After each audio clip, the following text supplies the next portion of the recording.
Yan. Yan. So, nasa leadership training po tayo ngayon. Ano? Kaya, training to, okay? So, leadership training. Tinuro po ni Pastor kanina pang matagalan, okay? Longevity, di ba? So, pagka inaayos ka, paayos ka. Pag kinokorek ka, nasaktan ka, mag-aray ka na lang. Okay? So, ngayon po, kailangan po natin ng malalim na understanding sa leadership. At tapos yung kay Brother Billy naman po, yung kanya pong journey, ano po, na talagang may pampatibay talaga, no? Para maging matatag ka, maging matibay ka. Si Lord, sabi nga mas nag-grow tayo sa suffering kaysa sa blessing. No? Pero sometimes yun nga, yung suffering, that is also our blessing. Amen? So sige po, palapakan muna po natin ang Panginoon. So ang goal namin po dito ay magkaroon tayo ng mga leaders. Leader, sabi mo nga, leader. Leader. So ang leader po ay malalim po ibig sabihin ng leader. Hindi po ito title. Hindi po ito posisyon. Hindi mo kailangan ng posisyon para maging leader. Mali po yung tinuro sa atin ng mga ng ating kulturang Pilipino, no? Yung mga Kastila, no? Na talagang pwede na maging leader. Kung 40 kayo sa klase, isa lang leader doon, dalawa. Di ba? Tapos pagka nag-groupings kayo sa school, meron kayong math project, no? 10 kayo sa grupo, ayaw mo na maging leader, di ba? So akala natin ang leader ay sa 100 may isang leader. Akala natin gano'n. Hindi totoo 'yun, no? Kasi po ang pagiging leader ho natin ay nakabaon po sa ating pagiging tao. Yan po ang disenyo ng Diyos sa bawat nilalang niyang tao. Ilagyan niya po ito talaga ng leadership spirit, no? Yung abilidad po ng isang tao na manguna, no po, mamahala, no? Mag-isip sa kanyang sariling, sa pamamagitan ng kanyang sariling utak. So akala natin na pagiging leader, kailangan mo rin ng posisyon, lalo na pag nagtrabaho ho kayo, di ba? So yung mga big boss, yan, leader, walang ginagawa, di ba? Ang goal lang, ang trabaho lang ng leader, magalit, gano'n, di ba? Akala natin gano'n ang leader eh, di ba? So hindi gano'n, no? Kala mo natin yung leader, siya ay laging pagod, kundi naman siya ay laging nag-uutos, di ba? So, tanongin katabi mo, ano ba ang definition mo ng leader? Sige nga. Yan, meron ko yung 10 seconds para sumagot. Mamaya pa may activity tayo. Ano gagawin? Ano ba leader? Yan. Leader. May leader.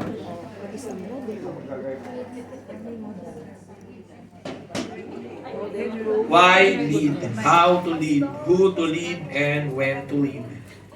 So, dami yung mga tanong, ano? So, pundasyon lang po, mula po sa Word of God. Ito po, ano, pag-usapan na po natin ang pagiging leader.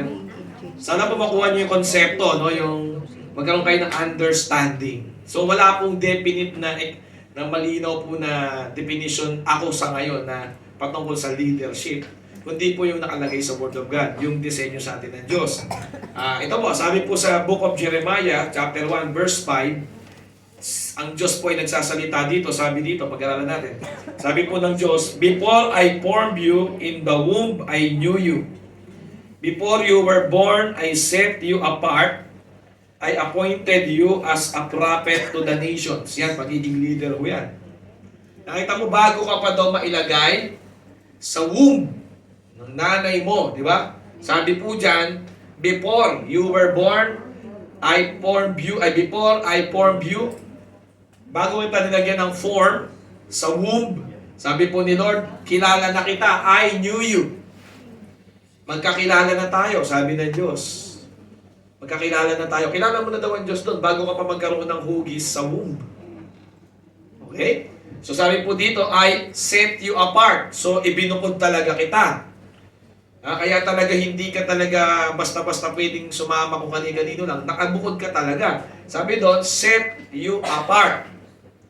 Kaya nakita mo, hindi ka basta-basta pwedeng bumalkada lang sa mga ordinaryo. Amen? Sino po dito, naramdaman mo na hindi ka pangkaraniwan, hindi ka ordinaryo. Amen? Amen. No, hindi ka normal, above normal ka. Di ba? Abnormal. I set you apart. Sabi po, yung ganyan ka talaga. Hindi ko alam kasi usually po sa lalaki to tinuturo, pero kayo, lahat kayo kababaihan. Actually, pagdating po sa espiritu ng tao, wala namang gender.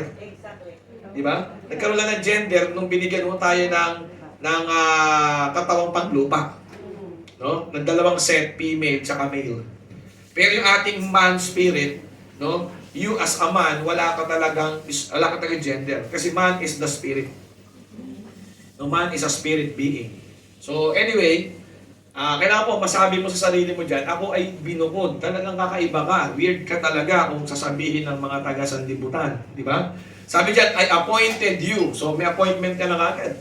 Bago ka pa magkaroon ng shape, bago ka magkaroon ng form sa womb, sabi po ng Bible, I appointed you already. No? Kaya may appointment ka na kagad. Sabi mo sa katabi mo, may appointment ka na. Saan po? Ibig sabihin ng prophet po, messenger.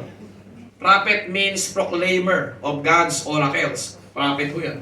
Saan po? To the nations. So nakaset ka na pala. Bago ka pa magkaroon ng forma sa sinapupunan. Amen? No? So ganun po ang Diyos. No?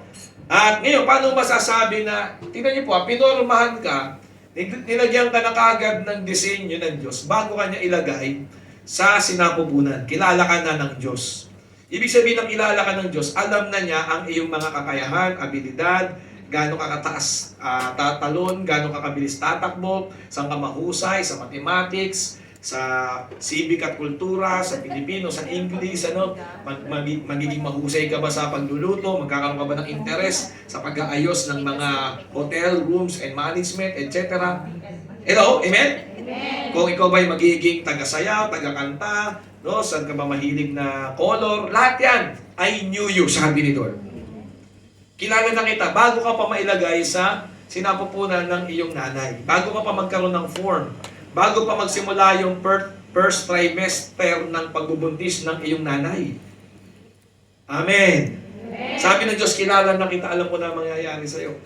Before, sabi ni Lord dyan, before I form you. Ibig sabihin, bago pa ang walang hanggan. Kasi ang Diyos po, wala naman siyang oras. Nasa ano ang Diyos? Nandun siya sa walang hanggan. Ako niyo ba? Ang oras po ay anak lang ng walang hanggan. Sa English ay, time is just an offspring of eternity. Nasusundan niyo po ba yun? No, bakit ko po ito pinapaliwanag sa inyo parang malalim? Hindi po. Ito kasi talaga pinagmulan ng kung sino ka. Kasi pag sinabing ikaw ay leader, hindi ito dahil may posisyon ka. Hindi dahil kailangan ng simbahan ninyo. Hindi yun. Ito talaga ang disenyo mo bilang tao. Hindi namin katabi mo kung tao, di ba? Kasi mukhang angel, di ba? Mukha kasing angel eh.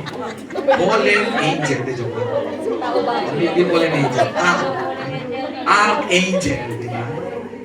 No, archangel, mukha siyang seraphim, di ba? Mukha siyang kerubin, chubby, di ba? Kerubin. So kung tao ka, yan yung ano mo, yan ang sabi ng Diyos. Hindi lang po kay Jeremiah yan. Basta ikaw ay tao, ganyan ang pagkakaano sa ng Diyos pala. So bago pa magkaroon ng problema, bago ka pa maging Pilipina, bago ka pa maging ipanganak sa mahirap na pamilya, kilalang-kilala ka na ng Diyos. Okay? Yung sinasabi po dito ni Lord, si Lord kasi nagsasalita niya, kaya makita niyo po, mayroong mga quote-unquote, no? Kasi si Lord nagsasalita niyan eh. Sabi ni Lord, before. Paano nagkaroon ng before si Lord? Ibig sabihin ng before, sa nakaraan. Ang meron lang nakaraan, yung merong oras. Kung walang hanggan ka, wala ka dapat nakaraan. Kasi ang walang hanggan, pirmis lang. Hello? Hello? Nagigets mo ba yun? So, ano sinasabi ng Diyos na before dyan? Ang tawag ko dyan, eternity past. No, hindi po yan time past na, di ba ang time, merong past, present, and sa time yun. Pero sabi ko sa inyo, time is just an offspring of eternity. When God is speaking, it's different. Kung ako lang magsasabi, kilala ko na ang aking anak bago siya mag-teenager. Tao ko, alam ko yung bago siya maging teenager. Yun yung nakaraan namin sa panahon ng aking anak. Pero pag si Lord nagsabi ng before, iba yun. Ibig sabihin ng before, bago pa magsimula yung walang hanggan. Hello, nandiyan po ba kayo? Ganun katindi. Doon ka lang galing sa Diyos eh. No? At yung pag pinanggalingan mo sa Diyos, hindi mo matitrace back sa pamamagitan ng oras. Tandaan nyo, ang oras ay anak lang ng walang hanggan. Tama? At sabi ng Diyos dito, bago pa magkaroon ng walang hanggan, bago pa magsimula ang lahat, kilalang-kilala na kita. Di ba? So, ibig sabihin, alam ko na lahat ng mangyayari sa planet Earth, di ba? Magkakaroon ng economic depression, magkakaroon ng pandemic. Alam ko lahat yan. Kasi si Lord, all-knowing. No? Siya ay omniscient.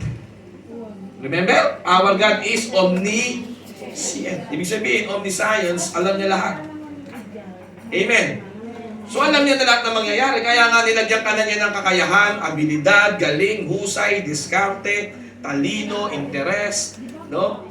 Yun po, palapahan po natin ng Diyos kung nagigets natin yan. Amen. O, sabi nga natin, before. Ayun. Ngayon po, para mas maintindihan natin ito ngayon. No? Romans 8 verse 29. Sabi ho dito, for those God foreknew, yun din ho yung kaninang sinabi sa Jeremiah 1 verse 5, no, yung before you were in your mother's womb, I knew you. Pagdating niyo po sa New Testament, may isa pang verse na naulit, ganun din. Romans 8:29. For those God foreknew, nakita niyo yan? Yan no, the same po na word. For those God foreknew, si Lord, kinala ka na niya bago pa magsimula ang walang hanggan. Grabe ho yun, ano? Hindi malilirip ng ating isipan yung bago magsimula ang walang hanggan.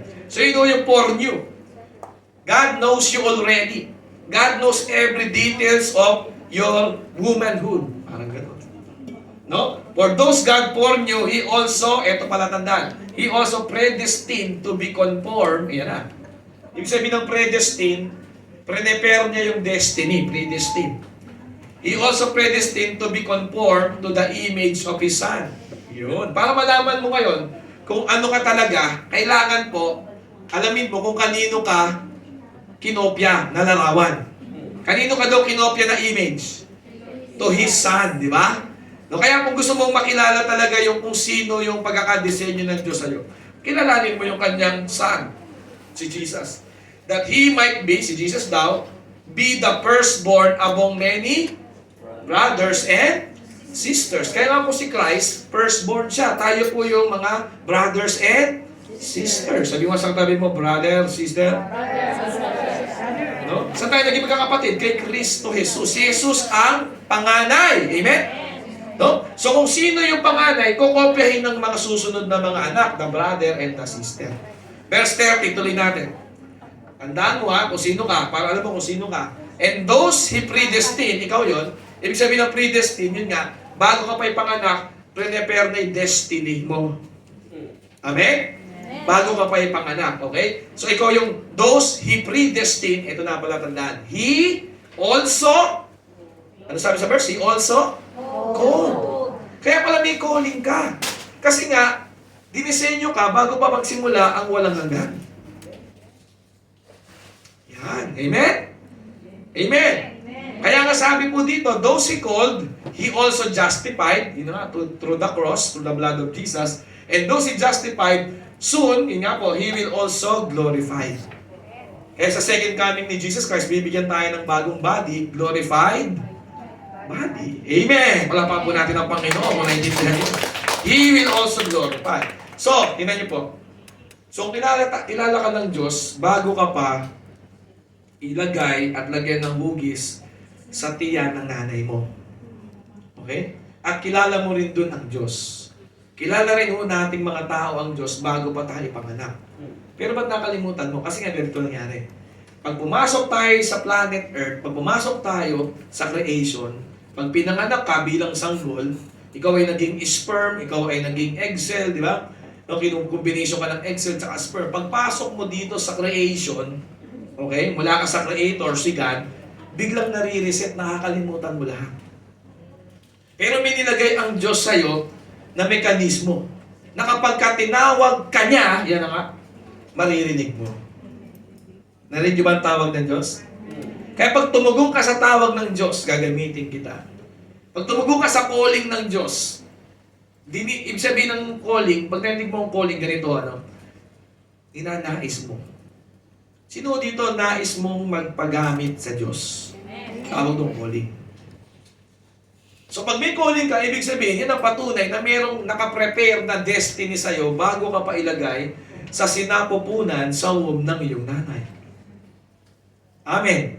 So walang kinalaman dito kung Pilipino ka, kung pangu ka, di ba? Kung mahirap lang ang lolo't lola mo, di ba? Alipin at Indio ng mga Kastila noong unang panahon. Regardless, kasi nga, dinisenyo ka ng Diyos, hindi nung may Pilipino, Pilipina, may Kastila. No. Dinisenyo ka ng Diyos, kailan? Bago pa magsimula ang walang hanggan. Amen. Amen. Ang Diyos ay labas sa oras, at Diyos ay labas din sa walang hanggan. Ano katindihan Diyos? Amen? Palakpakan na lang po natin ng Panginoon. Praise God. Hallelujah. Okay? So sabi po ng Proverbs 19:21, tinan nyo po ito, King James Version muna. Tapos po, papabawi natin sa English, gagawin natin NIV. There are many devices in a man's heart. Nevertheless, the counsel of the Lord that shall stand. Yan po yung kalaliman ng English, King James Version. Amen? Sabi mo dyan, there are many devices in a man's heart. Nevertheless, the counsel of the Lord that shall stand. Malalim sa English. Tagalogin. Pababawi natin sa English, NIV. No, sabi po dito, many are the plans in a person's heart, but it is the Lord's purpose that prevails. So gusto ko lang pong gamitin yung salitang counsel mula sa King James ng purpose. Kasi pag sinabi pong purpose ni God, hindi po ito parang layunin ng Diyos. Purpose statement niya, love God, love people. Hindi naman. Pag sinabi pong purpose ni Lord, Lord's purpose, ito po yung counsel ni Lord. Ibig sabihin ng counsel ni Lord, ito yung kanyang mga tinatanong na mga saloobin, nagtutulungan sila. Sino yun? Kala ko ba isa lang ang Diyos? Hindi po. Alam natin na ang Diyos ay God the Father, God the Son, and God the Holy Spirit. Trinity, di ba? 3 in 1, di ba? God is God the Father, God the Son, Holy Spirit, but they are one. One but three. 3 in 1. Pastor, paano po natin maintindihan yon? Pagka po nakausap niyo si Lord, sa kanya niyo itanong. Okay? Amen. Amen? Pastor, paano po ba naging tatlo daw, tas isa, at tatlo, Trinity, paano sa Holy Spirit? No? Hindi ko masasagot yan. Hindi ko masasagot lahat ng tanong. Amen? Maganda pag nakita na lang kayo ni Lord, nasa lubong ninyo, tanong niyo. Amen. Siguraduhin mo na lang na magkikita kayo ni Lord. Amen? Sa kabilang buhay o pag nag-second coming siya. Amen? Amen! So basta sabi niya dito, may counsel. Tingnan niyo po yung King James Version. Many are the plan in a man's heart, but it is the Lord's counsel. Sa atin po pagkakalan natin, purpose that will prevail. Ano yung sabihin ng council? Ganito yun. Simple lang yung sabihin ng council. Nag-uusap-usap. Kagaya po na salitang counselor sa barangay, meron pong 8 counselor sa barangay. Nag-uusap-usap yan kung ano gagawin sa buong barangay. Amen? Tawag doon ay may counsel. Yes po ba natin? Ngayon si Lord may counsel din. Sino kausap ni Lord? Sarili niya. God the Father, God the Son, God the Holy Spirit. Ganito nangyari yun. Sabi ng Diyos, lilikha tayo ng tao. Lilikha tayo ng isang tao at dadami tao, magiging 8 billion yun pagdating ng 2024. Okay? At maraming magiging pangalan yung tao. Magsisimula sa isa, pero dadami yun, no? Yun ay magiging si Sister Irene, si Sister, isa nun pangalan nun, si Sister Noms, gano'n, ano? Isa nun magiging pangalan nun, si Jeanette, gano'n, wala si Jeanette ngayon, no? Si Sister, si Pastora Herbie yung isa. Basta dati may pangalan na kaganda. Nung nag-usap-usap si Lord, pag nag-usap sila, siyempre, yung mga yun, omniscient yung mga yun. Di ba? Gada pa, gada sa Holy Spirit. So, gagawa tayo ng tao. At yung tao, lalagay natin yung image natin sa Kanya. Pero dahil all-knowing ang Diyos, sabi niya, magkakasala yan. Tutuloy pa rin ba natin bigay ng tao? Tuloy pa rin natin. Yun ang counsel na ibig sabihin, nag-uusap sila. So ngayon, ang nangyari ganito. Pag nagkasala yan, paano natin yan tutubusin? Paano yan maialis sa kasalanan? God the Father, God the Son, God the Holy Spirit, nag-uusap.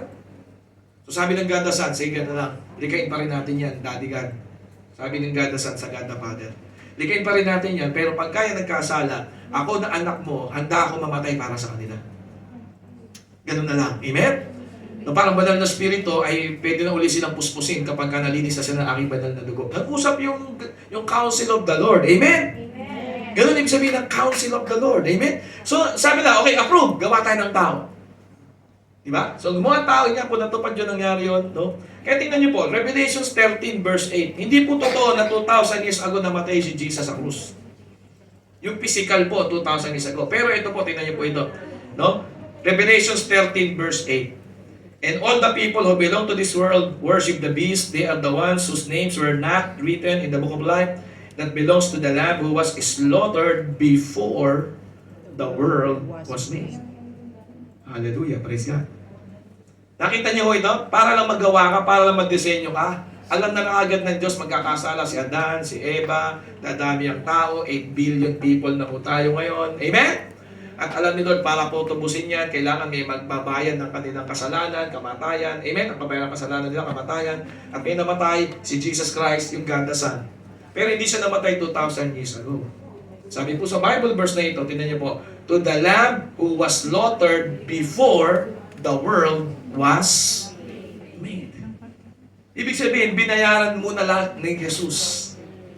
Sa spiritual realm, sa heavenly realm, sa eternity, kagad namatay ang Son bago pa sabihin ng Diyos na let there be light sa Genesis chapter 1 verse 1. Hello? Ba't ito sinasabi sa inyo? Kasi dito ka nagsimula.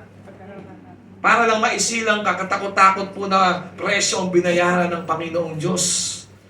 Para mailigtas ka at makapagpatuloy ka sa Kanyang presensya. Na di ba natin palakpakan ng Panginoong Diyos? Amen? Para yung original mong disenyo talaga ay balikan mo. Dahil sa kasalanan po, yun nga, nakalimutan mo kung sino ka. Dahil sa kadiliman ng mundo, nakalimutan mo kung sino ka. Dahil po sa mga ideology, idea, prinsipyo ng mundo, nakalimutan mo kung sino ka. Akala mo isa ka lang Indio, no? Wala na mga Kastila, di ba? Grabe, kailan tayo lumaya? 1898, June 12. Amen!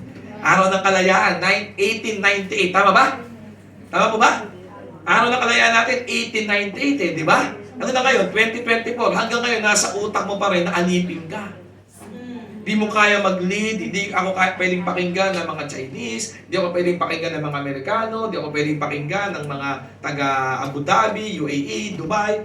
Bakit? Ako isa lamang katiwala. 1898, dapat malaya ka na. Hello? Hindi ko kaya mag-handle ng responsibilidad. Hindi ko kayang tumayo. Hindi ko kayang mag-pray. Yan. Di ba? No? Hindi ko kayang iwanan sa akin ni Pastora Hermie yung gawain. Hindi ko kaya yon. Hello? May tao ba dito? Hindi ko kaya mag-lead ng cell. Hindi ko kaya magturo ng Word of God. Hindi ko kaya kumaawak sa mic. Hindi ko kaya tumayo. Hindi ko kaya mag-pray ng opening prayer. Hindi ko kaya mag-pray kapag kakain kami tapos nandun yung mga primary 12.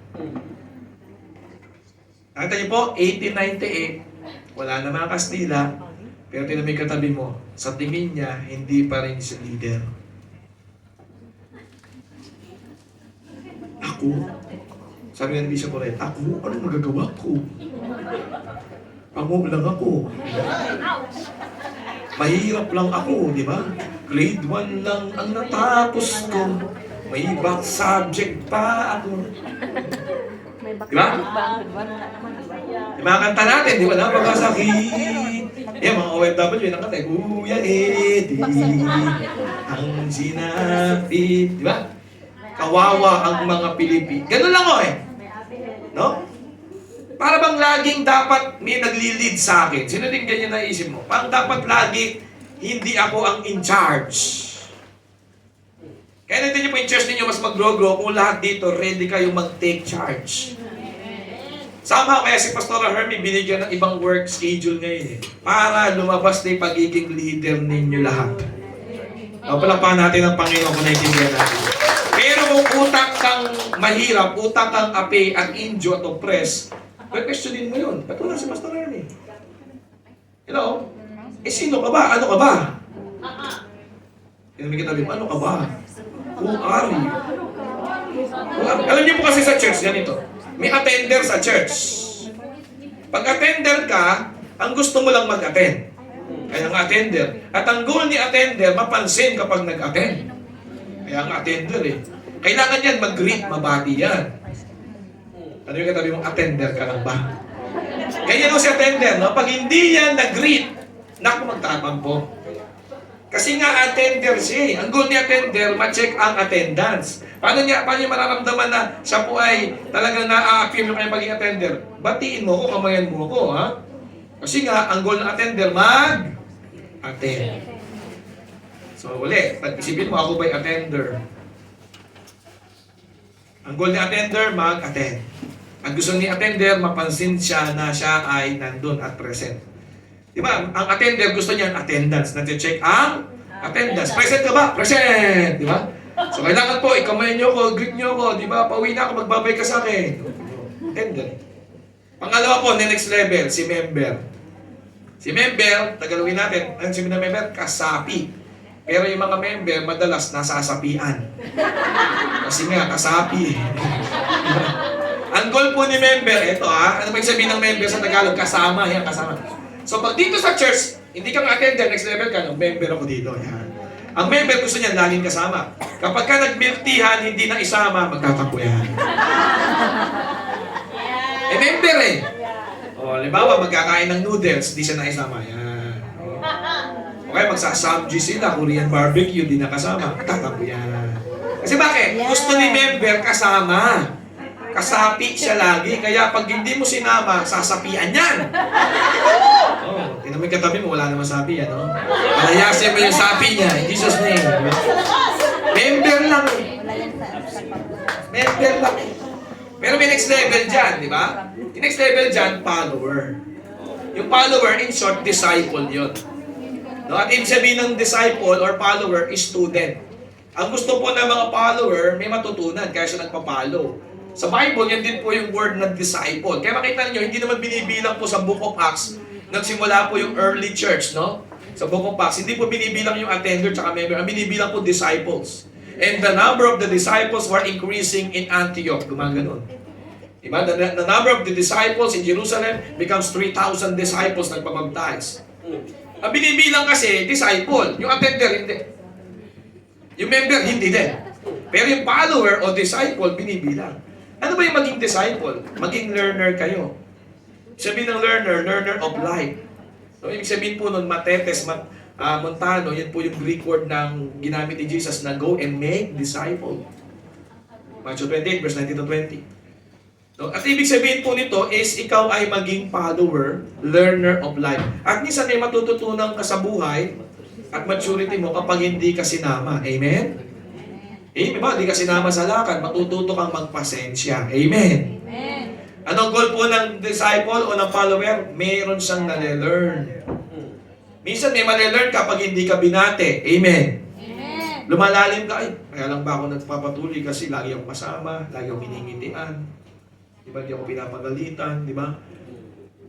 Lalalim ka kasi nga maisip mo, hindi ako nandito para mag-attend, maging member. Nandito ako para maging follower of Jesus. Amen. Amen? Amen. So tawag doon, disciple. Sabi mo nga, I am a disciple. I am a disciple. Pero ang disciple po, ito, no? Maganda maging disciple, natututo kayo, pero may next level pa. Sabi mo, saan tayo may kasunod pong level? Ano yung una? Attender, member, follower. Ito na yung pang-apat, leader. Ang leader, iba. Ang leader, kaya niya mag-isip on his own, on her own. Ang leader, kaya niya mag-set ng sarili niyang goal based sa goal ng kanyang leader. No? Kaya kung pinakamagaling na leader ay yung magaling na follower. Amen? At magiging magaling ka lang na leader kapag magaling kang follower. Amen. So ngayon po, pinakamahalaga dito, tingnan niyo po, makinig kayo. Hindi lahat po ng disciple nagiging leader. Oh. Hindi ko mo disciple ka, matagal ka na sa church, sumusunod ka nga, sunod ka lang sunod, dami mo natutunan. Hindi ibig sabihin nun na leader ka na. Kasi pag leader ka na, ikaw na ang in charge. Ikaw na ang responsable.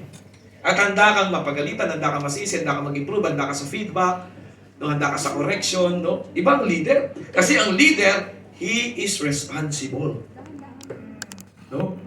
Yan po. Kaya niya po na kahit wala yung kanyang supervisor, kahit wala yung kanyang manager, kahit wala yung kanyang pastor, kaya po.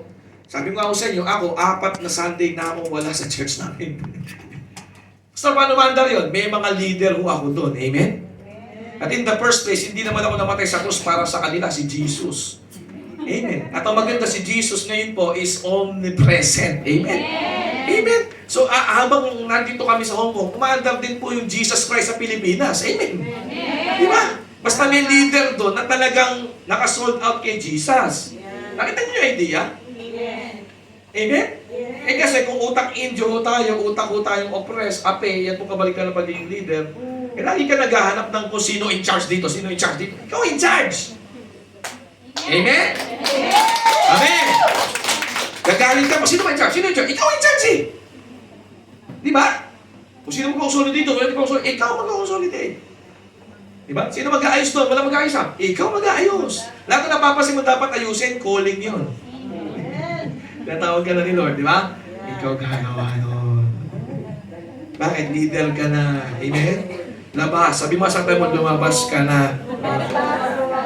So, kailangan po ninyo malaman. Papaalala lang po ng word ni Lord. Papaalala ng word ni Lord kung ano ka talaga, kung sino ka talaga, leader ka talaga. Sabi mo sa tayo mo, leader ka kasi talaga. Oo, kaya mo yan. Sabi mo sa kanya, oo, kaya mo yan. Ikaw pa, ikaw ang secret weapon. Amen? Ha? Ang nagmumultiply lang, leader. Sorry to say, ang nagmumultiply, leader. No? So ano ba pagiging leader? Leadership is influence. Nothing more, nothing else. Leadership is what? Influence. You can influence others, you can inspire. What is true leadership? To, sulat nyo ito, mabilis to, 5 to.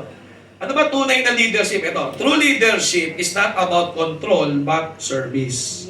Oh. So, tunay na leader, hindi nako-control, nagsisilbi. Okay? Number 2 ho dyan sa true leadership.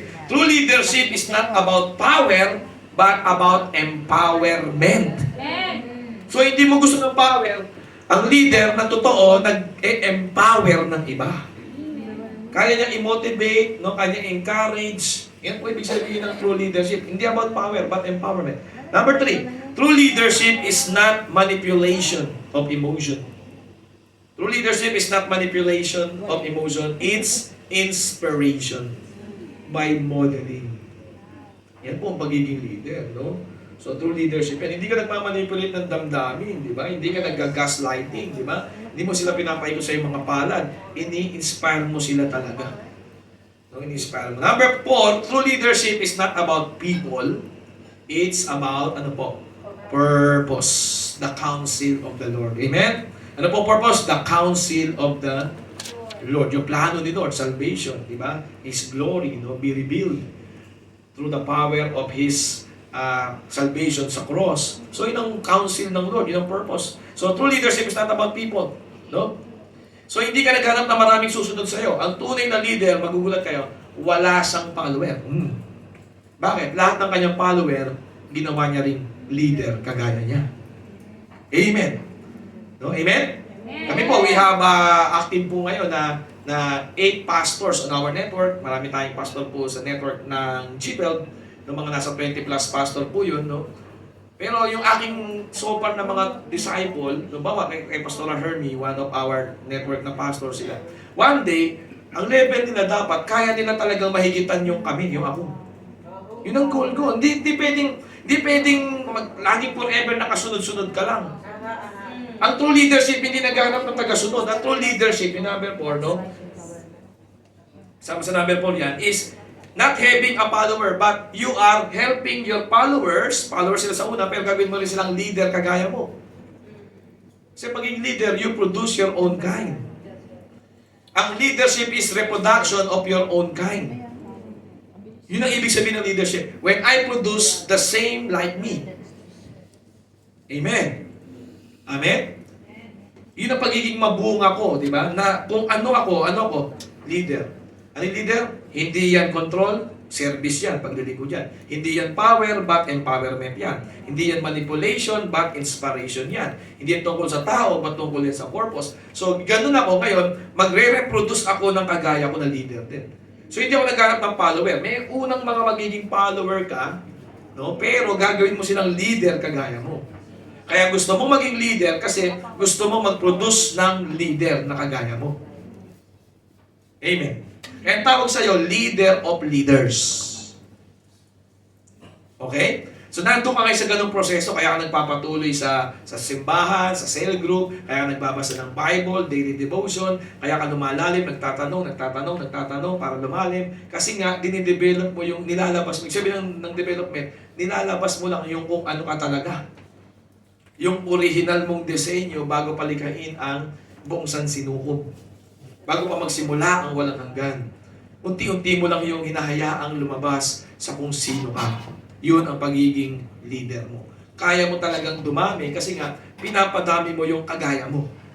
Intindihin mo ba yan? So dapat marami kong maproduce na jam. Kaso, ano ba si jam? Kaya si jam patuloy kong inaayos. Kaya si jam patuloy kong pinapatino. Amen? Amen? Kaya si Jam, dinadala ko yan sa mga tao na kaya magpatino kay Jam. Kasi si Pastor Junel, si Bishop Orel, si Pastor Rajer. Bakit? Kasi sila nakakapagpatino kay Jam. Para si Jam, pag tumino, magproproduce ako ng kaya ko, matino rin. Kasi ba pag pinarami ka ni Lord ngayon, larami ang matigas ang ulo. Yun ang mahirap. No? Rarami ang master ang excusology. Kasi pala excuse ka, di yung lahat na nagpo-produce mo, pala excuse. Di ba? Yung palusot ng palusot, ganun ka. So, kaya nga inaayos mo yung ikaw kasi alam mo dadami ka eh. Kung nagpakabait ka, dadami mabait. Amen? Diba? Kung naging masunurin ka, dadami ang masunurin. Kung all out ka kay Lord sa pagsiserve, dadami ang all out kay Lord sa pag-serve. Amen? So, yun ang ibig sabihin ng pagiging leader. It's about the purpose of God. True leaders do not seek followers. Number 5, ito.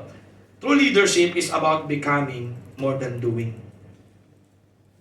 So, hindi ka gumagawa ng kung ano-ano. Gusto mong maging ikaw yung original na disenyo ng Diyos na ikaw. It's not about doing. Hindi ka naman human doing. Ano ka? Human being. Sabihin ng being, ikaw talaga yun. So, pag naging mabait ka, talagang mabait ka lang talaga. Amen? No? Kasi yun ang pagiging leader. No? It's not about doing great things, but it's more about a person becoming something they discovered themselves. So, yun po pagiging leader.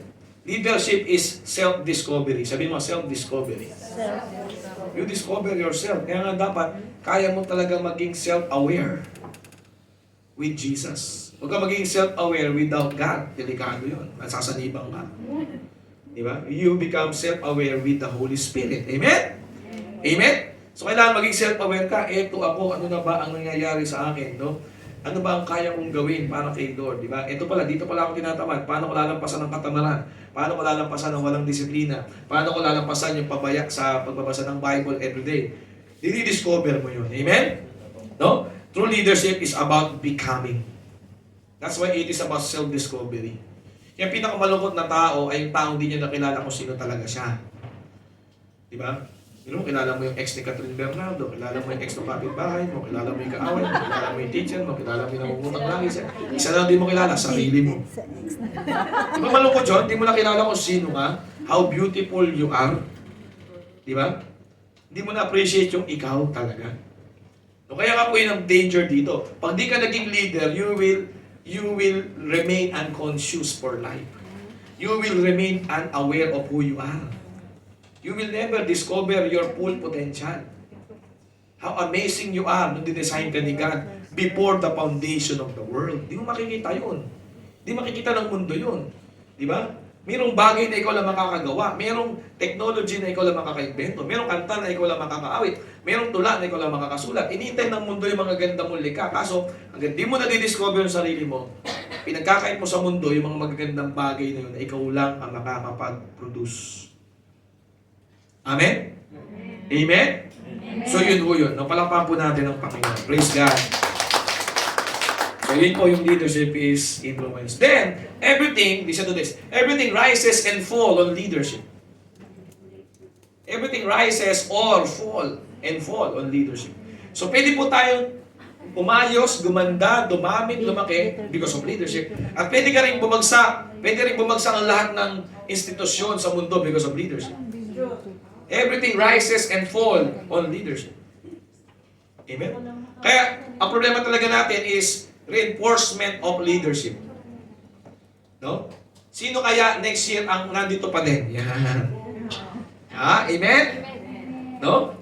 So, kanya-kanya ko ito, di ba? Tuwing ikaw ay mag-blame ng iba, hindi ka magiging leader.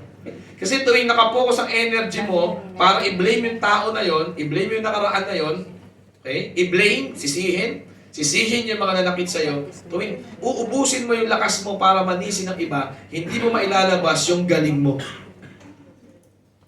Nasundan mo ba natin yun? Hindi mo makikita yung kung ano yung meron ka na maganda dyan sa loob na yan, sa loob mo. Tuwing busy ka at inuubos mo yung lakas mo sa paninisi sa sitwasyon, paninisi sa mga leader na kasama mo, paninisi sa gobyerno, kay Duterte, kay ERAP, kay Arroyo, lahat no? Kay BBM, di ba? Lahat At yung susunod pang presidente, kay Vice President Sara Duterte, lagi kami nasisisi, hindi mailalabas yung galing mo kasi nga nakatuto ka sa sisi sa iba. Yun ang problema doon. No? Ay hindi mo madidiscover yung ikaw. At ito matindi dahil alam mo ito, una mong dapat i-lead sarili mo. Oh. Pangalawa mo dapat i-lead pamilya mo o asawa mo, misis mo, at anak mo. Then pangatlo mo i-lead yung mga nasa church na. Yun pa lang yun. Ikapat mo i-lead yung mga nasa katrabaho mo, business mo. No, personal, then your spouse, then your family, your kids, then your ministry, then your business. Ganun po yung hierarchy nun. You must lead yourself. Kaya ka nag-grow. At pag hindi ka nag-lead, ito, everything rises and falls on leadership. Or lack of leadership. At the end of the day, walang pwede magligtas sa'yo kundi ang sarili mo. Siyempre si God, amen? Pero paano kayo liligtas ni God? Through yourself. Amen. Amen. Naalala ko po nung una nagparanas ang Panginoong Diyos kay Pastor Cesar Castellanos. Nandun po sa rocking chair si Pastor Cesar Castellanos sa harapan ng beach. 40 years ago. 40 years ago, no? At ang sabi ni Lord sa kanya, kaya kong i-rock yung rocking chair mo, Cesar. So naghintay si Pastor Cesar na iuga ng Diyos yung rocking chair kung saan nakaupo si Pastor Cesar. Pero hindi umuga yung rocking chair. Sabi niya sa Panginoon, Lord, bakit hindi mo inuga yung rocking chair? Kala ko ba, iugay mo yung rocking chair. Nagrema si Lord sa kanya, kaya kong ugain yung rocking chair para sa'yo, pero pinili kong ugain yung rocking chair sa pamamagitan ng sarili mong katawan. Amen? Intindihan niyo? Sabi ni Lord, kaya kong baguhin ang buong mundo on my own. Kaya kong i-preach ang gospel with my own mouth, sabi ni God. Pero I choose to do it through you. Amen? Amen? Amen? I can change the nation through my own energy, sabi ng Diyos. Pero I choose to involve you. Amen? Pinili kong idamay ka. Amen? Pinili kong isalingkit ka man lang. Amen? No? So nakita mo, ikaw yun Kung ayusin ng Diyos ang buhay mo, ikaw ang gagamitin niya. No? Kung ayusin ng Diyos ang buhay ng asawa mo, ikaw ang gagamitin niya. That's leadership. Kung ayusin ng Diyos yung pamilya mo, yung mga anak mo, ikaw ang gagamitin niya. Kung ayusin ng Diyos sa cell group mo, yung mga taong nililid mo, ikaw ang gagamitin niya. Sabihin mo nga, ako ang gagamitin ng Diyos. Tandaan nyo, everything rises and falls on leadership. Ikaw yan. No? Tignan niyo po to, Genesis 1:28. God blessed them, yung man, granting them certain authority and said to them, ito na. Bakit sinasabi to? Sikat ng verse na to sa kasal Be fruitful and multiply, fill the earth, subjugate it, putting it under your power, rule over, dominate the fish of the sea, the birds of the air, every living thing that moves upon the earth. Ay, tayo po yan. God blessed them, granting them certain authority, and said to them, be fruitful. Sabi ng Diyos sa'yo, humayok at magpaka-rami. Paano ko tatami? Be a leader. Bakit? To become a leader, you can only reproduce your own self. Tawag doon, fruitful. Amen. Kaya ang goal mo sa buhay, maging fruitful at mag-multiply. Kaya ang pong goal po natin sa paglilid ng cell, hindi lang 12, hindi lang 144, multitudes. Amen. Ginogol mo yon. Ginogol nyo ba yun bilang leader? Kasi kung hindi ka magiging leader, you cannot reproduce yourself. You cannot become fruitful. Kasi sinabi ni Lord na, I bless you, I have given you certain authority, I am granting you authority, sabi ni Lord. Amen. May authority ka na mula kay Lord. Saan nakasulat yon? Sa Constitution, hindi lang ng Pilipinas. Sa Council of God, then po, sa Word of God. You are blessed. You are anointed. Amen. No? To reproduce your own kind. A true leader, a true servant, a minister, you produce your own kind. Be fruitful, sabi doon. Multiply. Amen. Palakpakan po natin ang Panginoon. Kasunod po nito, letter C, leadership is self-manifestation. Ilalabas mo yung ikaw. Self-manifestation yan. You are a leader. Yun nga, attender, member, follower, leader. So yan po sinasabi ng Panginoon na, let us make man according to our image and likeness. Yung word na make. Binanggit din ho niya sa New Testament, go and make, ano po? Disciple. So yung word na make, ibig sabihin po yan, it is a process of becoming. Sulat mo yun. Make means process of becoming. To become, no? Ibig sabihin po ng leadership is self-manifestation. No? Alam mo, leader ka, pero you must become a leader. Amen? Nag-isip ba yan? No, actually, you are, parang ganito, you are already a billionaire, but you must become a billionaire. Yung katabi mo, billionaire yan, tinan mo, hindi ka mapaniwala, no? Ay, alam mo kasi pipitsugil yung katabi mo, akala mo pangunan ng Pilipino na Indio dati, amen, ano? Kasi ligunin mo yung katabi mo, milyonarya yan. Multi-million. Di makapaniwala, hirap ang isip eh, no? Oo. Sabi ko sa'yo, pwede bang mag-advance? Kung milyonarya ka, bigyan mo lang ako ng 5M ngayon. Nakita po sa Facebook. Lord, kung galing mo na akong millionaire sa future, pwede ba mag-advance ng 5M ngayon? Kasi nga, ganito yan. You are a millionaire, but you must become a millionaire. You are a leader, but you must become a leader. Tawag po the process of becoming. Sabi mo, process of becoming. Kaya hindi ka pwedeng titigil sa personal mong development. Hindi pwedeng titigil ka sa process ng learning. Hindi pwedeng titigil ka sa education. Formal education, 4 years siya, may diploma ka. Pero yung self-education yan, tuloy-tuloy yan, never-ending ang self-education. You educate yourself. You discover your personal interests. Amen? You unlock the reality of who you really are. Amen? You must discover the secrets about who you really are. You must learn what you can do, what you are designed to do. You must discover that. You must educate yourself, how to discipline yourself. Kung paano ka tinuruan, paano magbasa. Nung bata ka, magsulat. Nung bata ka, mag-plus, mag-minus, mag-divide. Ganun ho yun. Amen? Proseso ho yan eh. No? Kaya po mahalaga po talaga bilang leader, tayo responsible. Ito na eh, pag sinabing leadership, wala nang sisihan. Sabi mo, wala nang sisihan. Tuwing maninisi ka ng iba, hindi ka nagiging leader nung time yun. Kasi tunay na leader hindi naninisi. He can respond with his ability. Kaya tawag sa kanya, responsible. Amen? Tandaan nyo, tuwing makikita mo yung mali ng iba, hindi mo ma-activate yung galing mo. Kasi inuubos mo yung energy mo sa pagpuna ng mali niya. At the end of the day, hindi mo naman siya mababago, hindi ka naman Diyos. Amen? Ang mababago mo lang, walang iba, kundi ang sarili mo. Alam mo ba yan? Hindi mo mababago yung nanay mo, hindi mo mababago yung tatay mo, hindi mo mababago yung anak mo. May buhay na sarili yan. May free will yan. Si God nga, nire-respect yung free will mo eh. Si God nga, nire-respect yung free will ng bawat isang taong nilalang niya eh, di ba? Kaya nga may mapupunta sa impyerno eh. Winil nilang pumunta sa impyerno. Winil nilang huwag maniwala sa Diyos, di ba? Ginusto nila yun eh, di ba? Na huwag talagang maniwala. Pinili nila yun, di ba? Kaya ikaw din, paano mo naisip na kailangan magbago siya para magbago ang buhay ko? No. Ikaw mismo, you discover this is leadership. Leadership means you are ready. Pastor, help me, bigyan mo ako ng goal. Pag binigyan ka ng goal ng leader mo, 20, I will exceed that goal.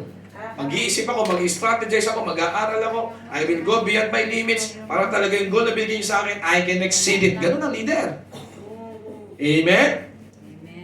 Alam mo, tutulong pa sa akin ni Bishop Corel, Jam, ganito gawin mo para makuha ka ng mga pastor sa G12. Hindi legal. Little by little, bawat. Hindi na, walang time si Bishop Corel para sa ganun. Basta sabi ni Bishop Corel, kailan, may 12 pastor ka. Ako, leader ako. Pagbalik ko kay Bishop, Bishop, may ganito na ako. Ganun. Ganun ang leader. Pinukuha ka ng pastor mo, kunyari, pinakuha ko kunyari na mas mataas sa'yo ng leader mo ng baso. Babalik ka, alam kong baso. Lato, di nahugasan. Wala tayo magagamit. Hindi ganun ang leader. Ha? Pag walang baso, bibili ka ng baso. Kung hindi na urungan yung baso, uurungan mo. Amen. Tapos dadalhin mo yon sa leader mo. Amen. Ganun mag-isip ang leader. Amen. Sige po, palakpan po natin si Lord kung nangigis natin. You become. So dati tatamad-tamad ka, you become responsible. Kaya mabigamit eh. Di ba? No? Sino dito yung, na-imagine mo yung leader ka ng ano? Tapos sasabihin sa'yo ng mga cell members mo, kaya di ako nag-grow sa leader ko eh. Hindi niya sinecheck yung devotion ko everyday. I-check ka pa? I-check mo sarili mo. Amen. Tama? Tagal mo na sa church. Hindi ko lang sabihin tanda eh. Tagal mo na sa church eh, di ba? No? Si leader ko talaga hindi na ako binibisita. Hindi ko bumisita sa leader mo. Gumawa ka ng parang lalapit sa kanya. Amen. Gumawa ka ng paraan, paano siya makakasama kahit 30 minutes lang? Mag-iisip ka. Ganun ang leader. Amen? Amen? Ang leader kasi, hindi siya problem, searcher ng problem. Ito may problem doon. Uy, problem doon. Uy, problem. Uy, problem na. Oh, problem. Kaysa ka tumingin, makita mo lahat ng problem. Di ba? Ang leader po, siya? Gumagawa siya ng solution. Ito solution yan. Ganito yan. Di ba? So, ganun po ang leader. Ibang-iba. Nakita niyo po, iba yung discipleship sa leadership. Ang discipleship, sunod-sunod ka lang. Kung ano sinabi sa'yo, yun ang gagawin mo. Pag di sinabi sa'yo, hindi mo kasi sinabi. Ganun ang disciple eh. Ang disciple babalik sa'yo, hindi mo kasi inuutos. Kung inuutos mo sa akin, tapos hindi. Pag leader ka, hindi ka na inuutusan. Amen. Nag-iisip ka. Okay? Meron ka independent strategic thinking. Independent strategic thinking. Amen? Kanya-kanyang utak yan. Amen?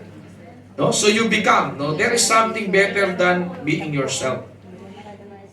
I want to be just myself, di ba? Sino po dito yung narinig ko na yung I will be myself. Be myself lang. Just be yourself. Sabi ng mundo, di ba? Be yourself. Be yourself. Hindi po, become your maximum self. Magkaiba yun, no? No, kaya sabi mo sa katabi mo, nagbabago ako. Kaya hindi ka pwedeng hindi ka nagbabago, di ba? Becoming is better than being. So human being ako, di dapat nga, tawag sa'yo, human becoming. Di ba? To become is to come to your better self. No? Be real. Step on the reality of your real current condition. Yan po yung pagiging better, ha? Para makapag-start ka na mag-improve, ganito yan. You must be real. Sabi nga ni Pastoran, authentic, di ba? Step on the reality of your real current condition. Embrace the harsh truth. Yan. No? Adaya po, the truth hurts, but it will set you free. No? So, kailangan mo harapin nyo. Kung mahirap ka, mahirap ka. Ganun talaga. Amen. So, mahirap kami, ito lang ang pera namin, dito kami magsisimula. Kami po sa Candaba, walang Jollibee doon, walang McDonald's pa rin hanggang ngayon. Ganun po yung bayan ng Candaba. Pero sabi namin sa mga kabataan doon, yung sahig ng bahay ninyo, lupa. Sabi namin yun. No? May cravings ka pang post, FB. Mahirap lang kayo. Matauhan pa muna. Amen? Paano ka makakalipad? Ang pa mo di nakasayad sa realidad. Amen? Subukan mo tumalo ng isang dangkal ka na kalutang, hindi ka makakaangat. Amen? Sumayad ka muna sa lupa. Nagigsaw mo ba yun? So, kailangan ko mag-grow. Takot ako sa tao, so harapin ko yung takot ko. Amen? Takot ako sa mga Chinese people, mag-English, mag-Chinese, harapin ko yun. Amen? No? Kailangan ko mag-share ng gospel sa ganitong tao, harapin ko yun. Amen? You face your giant. You face your reality. That's how you can start becoming a better you. Amen? Tuwing i-ignore mo talaga yung realidad mo, hindi ka mag-grow, hindi ka magde-develop. Diba? Pag lagi kang pinapagalitan, harapin mo bakit ka lagi pinapagalitan. Baka naman talagang totoo naman kasi talaga, di ba? Yung dahilan niya, kaya nanggagalaide sa'yo, di ba? So, kasi nakita niyo po, pag mature ka na, kung kaya mo tumanggap ng feedback, okay ba ginawa ko? Hindi okay, dagdagan mo. Yun, maturity yun. Then you can improve, then you can develop, then you can become a better version of who you are. Madali? Hindi madali. Sabi nga ni Pastoran kanina, masakit. Ha? Hindi lang sa mahirap, masakit pa. Di ba? Oo, sinabi sa'yo talaga, huwag ka nang magsusugar. Diba? Patay ka doon, huwag ka mag-asukal. Huwag ka nang mag-coke zero. Diyos ko po, dyan pala nagkakatalon eh. Yung mga maliit na bagay yan. Tandaan nyo, it's the little things that makes the big impact. Amen. Kaya ako, sensitive kami dyan eh. Pag may mga pastor, pastor, mahirap pong i-disciple sa lahat, pastor. Pinakamahirap i-disciple sa lahat, pastor. Mayroon ako mga 20 plus pastor. Pinakamahirap kausap yun. No? Laging praise the Lord, hallelujah, spiritualize, hallelujah, praise God, okay lang. Diba? Pastor, pag-pray mo kami ng healing, tapos maya-maya, sineserve, Coke Zero. Healing, Diyos ko po. Kahit pag magical prayer tayo dito, kung mag-Coke Zero rin tayo afterwards, wala rin effect yung healing natin. Totoo yun, nakita ko namin yan, healing, tapos sineserve lahat, Coke. After no healing gathering, Diyos ko po, Lord, paano ba to? Dito tuloy mo eh. Sa Pilipinas na maraming ganyan eh. Pipray tayo ng healing. Ha? Tumba-tumba pa. Hindi pa yung mic eh. Tapos di, yay! Worship, victory! Di ba? After 30 minutes, kainan. Serve Coke. Kalukuhan yun. Lechon? Ito ba lechon? Kalukuhan yun. Amen? Kasi, ang totoo talaga doon, turuan natin mga tao, no reality? Ano ba reality? No reality natin. Kung sa Pilipinas, ano reality mo? Dito, ano reality talaga dito? Alam mo kung magiging self-aware ka, kaya mo iwala yung ikaw sa damdamin mo. Kung may papogi sa paligid, kaya mong iwasan. Kung pinapakilig ka, di ka nakukuha na sa kilig. Kasi hiwalay ka na sa kilig. Sino dito, alipin ka ng kilig mo? Kaya talagang... Mga dalaga. UTI kayo dyan eh. No? Umibig tapos iniwan. Pag leader ka, iba ka na mag-isip eh. O, pinapakilig na ako nito para magmapaya, ngingiti ako. Pero wala akong makukuha sa akin. Amen? Bakit? Hindi naman to born again, borbolin to eh. Diba? Sigurado ako dito, nakakapag-isip ka eh. Niligawan ako nito, meron nga to sa Pilipinas. Malay ko ba? O, diba? Nakakapag-isip ka. Kasi naiiwalay mo yung sarili, naibubukod mo yung damdamin mo sa kung sino ka talaga. Yun ang ibig sabihin ng self-aware. Ganyan ang leader. Ang leader hindi mo madadaan yan sa mga paliwanag ng logic. Purpose ang nasa utak niya. Ano purpose? Purpose is to love God and to love people. Ano purpose? To win souls, make desire. Yun ang nasa utak nun. So, kaya yung mga problema, nangyayari naman talaga. May mga problema na pag di mo kaya solusyonan, ibig sabihin, hindi ikaw ang solusyon dun. Amen? May mga problema talaga. Alam mo, may mga problema, kaya mo bang ayusin? O ayusin mo, kaya mo ayusin. Diba? Amen? O pangalawa, pwede mo bang iwan na lang para bahala na? O kung kaya mo iwan, may problema. Kung di mo kaya iwan yung problema, nandiyan talaga. Pangatlo, accept mo, nandun lang talaga yun. Ganun lang yun, di ba? Siyempre, may sarili mo dun sa mga damdamin natin, emotions natin. Para hindi tayo napapaikot ng mga tao sa paligid natin. Kasi leader tayo. Ibig sabihin ng leader, may direksyon ka na dapat mong puntahan. At may oras, kailangan makarating ka dun sa takdang panahon. Kasi nga, dito sa mundo, may oras. So, walang hanggan, walang oras. Di ba? Amen? Amen. Di ba? So, naisip mo talaga yung mga bata, lumalaki sa Pilipinas, ano ba nangyayari doon? Naisip mo yun eh. Di ba? Di man ako pang forever nasa Hong Kong, ano ba next step ko? Kaka-Canada ba ako? Australia ba ako? Balik ba ako ng Pilipinas? Nag-iisip kang ganun eh. Amen? Ano ba, ba't ako nandito sa Hong Kong? Ba't kasama ko itong mga magigiting na kababaihan ng Diyos dito? Amen? Nag-iisip po tayo ng ganun, no? We are thinking talaga what is happening. We are using our Christ mind, the mind of Christ. Tama po ba? Alam natin po talaga na may time frame. May time frame talaga, no, to accomplish these things. No? Kaya po mahalaga po makita natin, ngayon po, sino may natutunan sa leadership, pumalakpak po sa Panginoon. Marami, ano ba lang po natin yan? Alam ko marami nang binigay si Lord sa atin. Tandaan niyo po, no? Kailangan mo lang maging leader. Kailangan mo lang maging responsible, mag-take charge. Sino po dito ngayon, ready ka na ngayon mag-accept ng responsibility? Amen? No? So, bibigyan ka na nila ng responsibility.